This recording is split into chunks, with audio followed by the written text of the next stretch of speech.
Hello everybody and welcome to this lecture on hereditary spherocytosis. So since hereditary spherocytosis is a form of anemia, I always include this slide in my anemia lectures. Anemia is a deficiency of RBCs or hemoglobin, as you can see here, and it depends on your sex. And the symptoms are fatigue, dizziness, lightheadedness. Then once it gets a little worse, you start to see it in the skin in the form of pallor, and then in the later stages actually shortness of breath because your oxygen binding capacity is that much lower. Moving on, in the classic chart that you use to differentiate your anemias, hereditary spherocytosis would fall right under this hemolysis section. It is a normocytic anemia typically, meaning an MCV, mean corpuscular volume, of 80 to 100, and it is a hemolytic anemia at its core, so it would fall under this subcategory in the normocytic anemias. We talk about the pathophys. At its core, hereditary spherocytosis is a disease that is based on defective red blood cell membrane and cytoskeleton proteins. Okay, and what this really means is it has decreased membrane flexibility. That's at the core what you need to know for rotations and USMLE. It has defective membrane and cytoskeleton proteins in the RBCs. These are the proteins that can be affected. It's very low chance you'll be asked the specific proteins on STEP, but it wouldn't hurt to memorize them. The spectrin and the ankyrin are the biggest two, so I would just, maybe if you can commit those to memory, do so, and if you can do all, of course, that's even better. But ankyrin and spectrin are the big two, the most common ones. In addition to this decreased membrane flexibility, it causes these RBCs to be spherical. So when you look on the PBS, the peripheral blood smear, you'll see more uniformly spherical shaped and little to no central pallor. So for example, if you look here, you have one right here in the middle that's pretty spherical and there's no central pallor. Your normal RBCs are biconcave disc, remember, which gives you some central pallor. And usually this is an autosomal dominant disease. It usually does present fairly early in life. So the way this really becomes a hemolytic anemia is through splenic sequestration. Normal RBCs, like I said, are biconcave discs, and that allows them, since they're thinner in the center, they're more flexible. They can bend in the vasculature and the capillaries. However, spherocytes, they're perfectly spherical, or essentially perfectly spherical. They can't bend in the capillaries and in the vessels as well as your biconcave disc blood cells. So this actually causes them to get trapped in the splenic vasculature. And after they're trapped in there, the splenic phagocytes will come in and do some phagocytosis, causing the hemolysis extravascularly. And I underline and bolded this because that's something that USMLE will test you on, is knowing that this is an extravascular hemolytic anemia. Emphasis on the extravascular especially. Because you get all this buildup of these spherocytes in the spleen, which is what this is right here. This is a very enlarged spleen, and actually this is a ruptured spleen, you could see. So you would get splenomegaly in this condition, and in rare cases, very rare cases, you can get a rupture. But splenomegaly is the big symptom to know.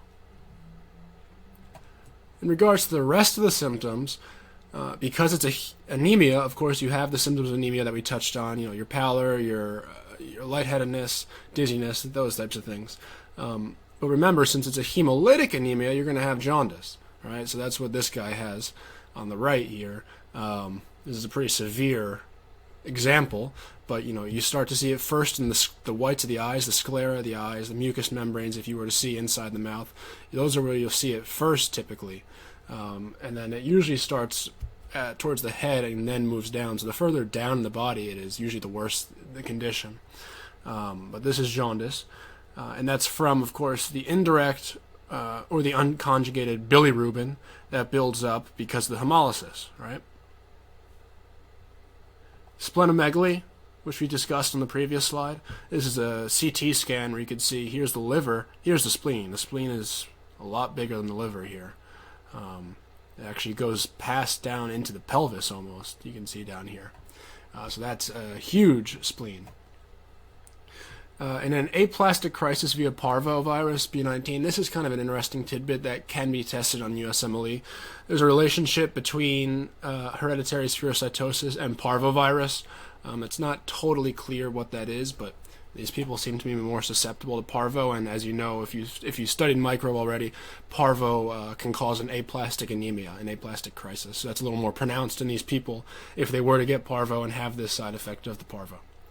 And again, because these are less flexible RBCs, they can get stuck easier in the vasculature, so that can lead to a hypercoagulable state. So it's not totally uncommon to get these patients with hereditary spherocytosis come in and be found with a DVT or some microclots.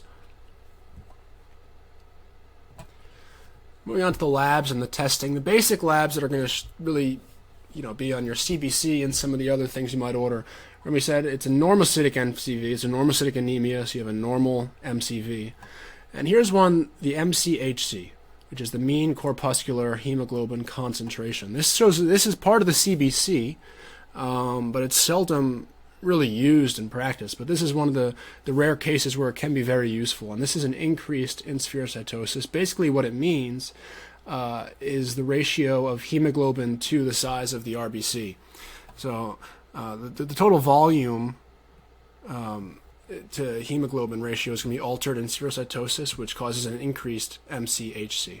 So it's a little trick. If you ever see a normocytic MCV with an increased MCHC and you're working up an anemia, and this could be a hint towards hereditary spherocytosis. Not always, but sometimes it could be a good hint. Like most of your anemias, you have an increased RDW, red cell distribution width. Because your bone marrow is, for the most part, fine, it's going to be producing more RBCs to try and replace them from the anemia, so you're going to have an increased reticulocyte count. Remember, reticulocytes are immature RBCs. And because it's a hemolytic anemia, you have decreased haptoglobin, because your haptoglobin is binding to the free hemoglobin. So your haptoglobin that is measurable is actually decreased. Whenever you see a decreased haptoglobin, you should think hemolytic anemia. And the same with increased LDH, lactate dehydrogenase. This is also a marker for hemolysis. Because it's a hemolytic anemia, you get the extra bilirubin, because remember in your heme metabolism, it is turned into bilirubin. And so you get the increased total and indirect, especially, bilirubin. And that's what causes your jaundice that we discussed. And of course, we kind of talked about the smear, but check the peripheral smear always. And you can see in this one as well, a lot of spherocytes, and there's a lot with actually essentially no central pallor. So that's your clue for hereditary spherocytosis. And actually, if you look at this PBS, you can tell this person is very, very, very anemic, because there's a lot of empty space here. This person's hemoglobin is probably around 5, maybe less, probably less. So now the more specialized tests, and the one that you really need to know for USMLE Step 1 is the osmotic fragility test. This test in hereditary spherocytosis will be positive. Another way to put it is that you will have increased osmotic fragility. Okay, and so what this test is they put the sample RBCs, your patient's RBCs, and they mix it with a hypotonic saline. And in a positive test, somebody with hereditary spherocytosis, those cells will lyse. And that's because of that increased membrane fragility. So when we're looking here on this graph, it's really easier to read this from right to left, because your y-axis is the percent of lysed RBCs. So here, when you start at the right, both the normal, which is your orange, and your patient's hereditary spherocytosis cells, which is the red, start at 0% of them are lysed. And then as we decrease the concentration of the saline, look who starts to lyse first. It's the patient. It's the hereditary spherocytosis, and so your cells are going to lyse much more rapidly in saline concentrations than the normal. So this is kind of the readout you'd get. I highly doubt you'd actually get this graph, but I'm just trying to put this into context to help you understand what this test does. So it tests the membrane fragility. The acidified glycerol lysis test is essentially a different form of the osmotic fragility. and it's a little more efficient, really. So you don't really know the specifics of that, just that it's very similar to osmotic fragility. And then the last one is the eosin 5 malamide binding test. This is one of the, in practice, it's one of the more common ones, but in the test, I don't think you'd be asked about it, but it is possible.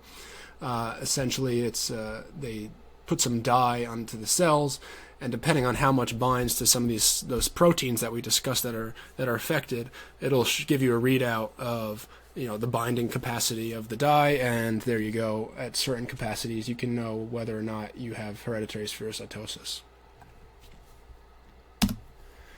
So finally, the treatment. Really, there's no curative treatment per se. It's essentially symptomatic management, but that begins and almost ends with the splenectomy, total or partial. Generally a total, because it's just going to happen again for the most part if you just do a partial. So do the splenectomy. Another question that they love asking, not just in terms of hereditary spherocytosis, but in your micro especially, is remember, once you've had a splenectomy, your patient needs to be vaccinated against all encapsulated bacteria, so that's especially your strep pneumo and your meningitis. Okay, so remember that if they ask you a question about a patient with spherocytosis who's getting a splenectomy, what kind of post-op care they need, that's the vaccination. Because this is a hemolytic, you're going to get jaundice and increased bilirubin that can lead to recurrent bouts of gallbladder attacks and cholecystitis.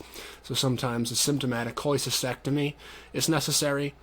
And lastly, because you have increased bone marrow, your bone marrow is working a lot to try and replenish these RBCs. It's going to be using a lot of folate. So just folate supplementation is something that's recommended for these patients as well. And that concludes this lecture on hereditary spherocytosis. Thank you for watching.